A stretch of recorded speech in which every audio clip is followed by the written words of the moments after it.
Les podcasts du Figaro. Prêt pour le décollage. C'est souvent une part négligée de notre budget. Ces petites sommes que l'on dépense par-ci par-là, pas toujours prévues et surtout qui peuvent faire mal quand on est radin. Vous l'aurez sûrement deviné, je vous parle ici du pourboire. Parfois obligatoire, souvent conseillé dans certains pays, tantôt mal vu dans d'autres, difficile de s'y retrouver parmi toutes ces coutumes pécuniaires. En France, on pourrait dire qu'on est mi-figue mi-raisin, ni trop généreux, ni trop radin.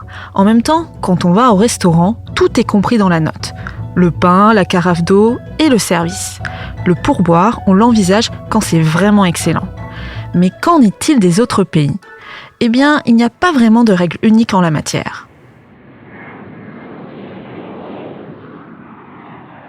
Avant tout, une question simple mais néanmoins nécessaire, à quoi sert un pourboire ? Pour certains, la réponse est évidente. Le pourboire complète le salaire minimum des serveurs, des chauffeurs de taxi, des bagagistes, des personnes qui font le ménage dans nos chambres d'hôtel, autrement dit, toute personne qui travaille dans le secteur des services. Dans certains pays, les pourboires constituent l'essentiel du salaire.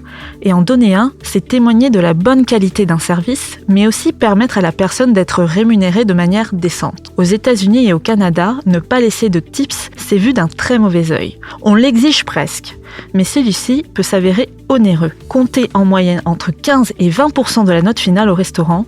Au bar, laissez au moins $1 à chaque boisson commandée. Il en est de même en Afrique du Sud.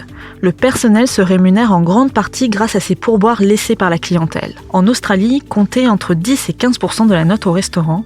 En revanche, le pourboire n'est pas exigé dans les taxis et pour le personnel d'hôtel. En Égypte, comme dans d'autres pays d'Afrique du Nord, pas question de s'y soustraire, ça fait partie des coutumes.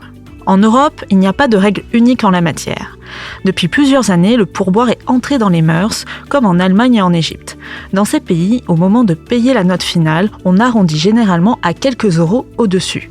A contrario, au Portugal et en Irlande, on n'attend pas forcément de pourboire. Pour d'autres pays, on va fonctionner sur un système proche de celui des États-Unis.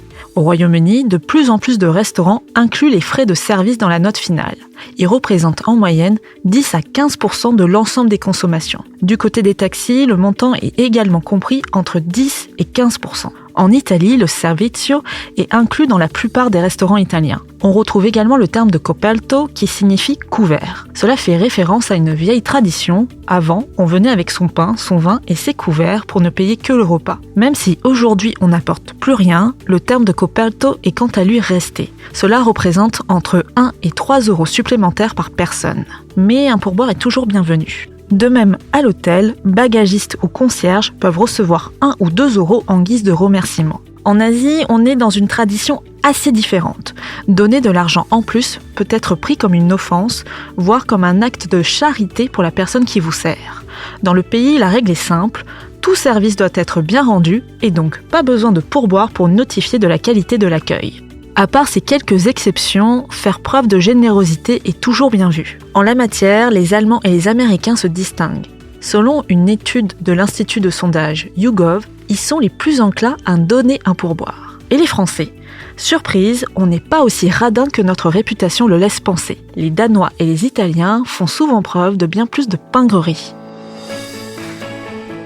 Merci d'avoir écouté ce podcast. Je suis Sophie Vincelot, journaliste au Figaro Voyage. Vous pouvez retrouver Question Voyage sur Figaro Radio, le site du Figaro et sur toutes les plateformes d'écoute. À bientôt.